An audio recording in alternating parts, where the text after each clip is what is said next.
नमस्कार साथियों, मैं दीपक कुमार आज फिर आया हूँ आपके सामने एक और नए अनुभव और नए विषय के साथ। तो साथियों, आज का जो मेरा विषय है वो हमारे जीवन के अंदर बहुत उपयोगी विषय है। साथियों, कई बार हमारे जीवन के अंदर ऐसा होता है कि हमारे मन में कई बार नए काम करने का, नई चीज़ स्टार्ट करने का, शुरू करने का हमारे विचार आता है। और काफ़ी कई बार कई अनुभवी लोग हमें आके कोई नए बिजनेस के बारे में, इनके बारे में बताते हैं, आप ये काम करिए, इसमें आपको सफलता मिलेगी, ऐसे करिए। और हमें वो चीज़ अच्छी भी लगती है और हम उसके ऊपर पूरा अपना मन बना लेते हैं कि भाई मेरे को ये काम करना है। लेकिन जब हम उसको स्टार्ट करते हैं, उसकी नई नई चुनौतियां हमारे सामने आती है, या फिर उसको शुरू करने से पहले ही हमारे मन में ऐसा विचार आता है कि यार मैं ये काम कैसे करूँगा।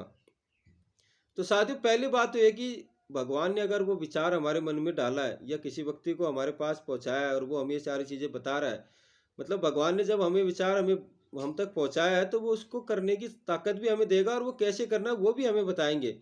हमारा काम बस इतना है कि हमें भगवान का नाम लेकर उनका स्मरण करके उस काम के ऊपर आगे बढ़ना है, फिर सफलता जरूर हमें हासिल होगी। और इसका सबसे अच्छा उदाहरण साथियों मैं आपको बताता हूँ कि रामायण के अंदर इसका बहुत अच्छा उदाहरण है। एक वाक्य, एक घटना मैं आपको बताता हूँ रामायण को, इससे हमें मदद मिलेगी इस बात को पूरी तरह से समझने में कि मैं ये कैसे करूँगा। तो एक बार साथियों क्या होता है कि जो लंका के अंदर जब सीता हरण हो जाता है और लंका अशोक वाटिका में रहती है रावण की कैद के अंदर, तो रावण की एक दासी होती है त्रिजटा। वो उनका और सीता माता का संबंध थोड़ा प्रिय हो जाता है, एक दूसरे से वे बातचीत करती रहती हैं। तो हनुमान जी जब राम जी का संदेश लेके जाते हैं तो वो पेड़ के ऊपर छिपे रहते हैं ऊपर, और नीचे त्रिजटा और सीता माता आपस में बात करती रहती है, तो हनुमान जी उनकी बातें सुनते हैं। तो त्रिजटा उस समय सीता माता को बताती रहती है कि मैंने रात को सपन देखा और पूरी लंका नगरी जो है वो थू थू करके जल रही थी, काफी नर नारी इधर उधर भाग रहे थे। अब हनुमान जी ने ये बातें सुनी तो उनको समझ में आ गया कि प्रभु ने मुझे रास्ता मंजिल तो बता दी कि लंका की आग लगानी है इस त्रिजटा के द्वारा, मगर मैं ये काम करूंगा कैसे। उनके मन में भी ये विचार आया और उन्होंने बस श्री राम का स्मरण किया और बोले देखते, पहले हम पहुंचे तो सही, मंजिल की तरफ बढ़े तो सही, भगवान अपने आप जब विचार भेजा है भगवान ने तो उसको पूरा करने की क्षमता भी हमें देंगे। ये सोच के फिर वो वहाँ युद्ध करते हैं और जानबूझकर रावण के बंदी बन जाते हैं। भगवान की आज्ञा, मतलब उन्हें तो अपना लक्ष्य पूरा करना था, वो इसी विचार उनके दिमाग में चल रहा था कि भाई ये मैं कैसे करूँगा, कैसे आग लगाऊंगा पूरी नगरी को, कहाँ से मैं तेल बाती ये सारी चीज़ें, इतना ईंधन मैं कहाँ से लाऊंगा, ये सोचते हैं। लेकिन बस उन्होंने पता है कि भगवान ने जब विचार भेजा है तो उसको पूरा करने की क्षमता भी भेजेंगे, ताकत भी भेजेंगे।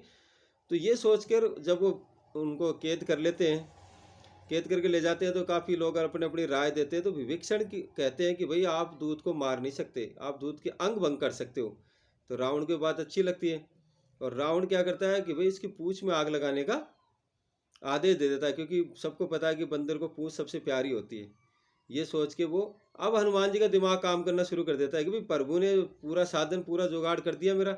अब जैसे ही वो उनकी पूंछ के कपड़ा लपेटते हैं तेल से भिगा हुआ, हनुमान जी को वरदान था, वो अपनी पूंछ को कितना ही लंबा कर सकते हैं, वो अपनी पूंछ को बढ़ा लेते, फिर वो कपड़ा लपेटते उसके, फिर वो पूंछ को बढ़ा लेते।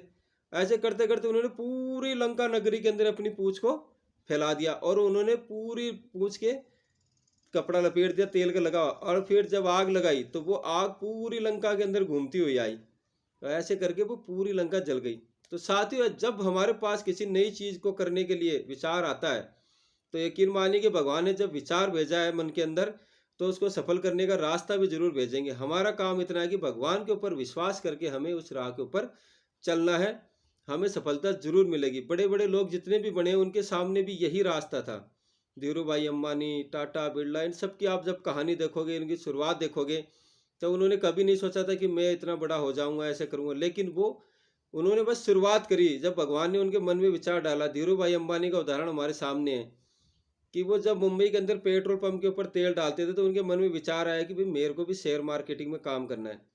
और उन्होंने 100 रुपये 50 रुपये से अपना शेयर खरीदे थे, और उनसे आज आप देखो उनकी प्रॉपर्टी कितनी होगी। मतलब उनके मन में विचार आया था, भगवान ने जब उनके मन में विचार डाला तो उन्होंने वो समझ गए कि मेरे को इसके अंदर आगे बढ़ना है।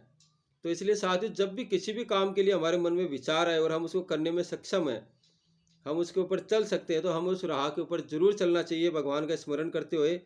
उन्होंने जब विचार भेजा है तो उसको सफल करने की ताकत भी हमें पास जरूर भेजेंगे। इसलिए कभी भी किसी भी काम को करने के लिए साथियों पीछे ना हटें। आज के लिए इतना ही। धन्यवाद। जय माता दी।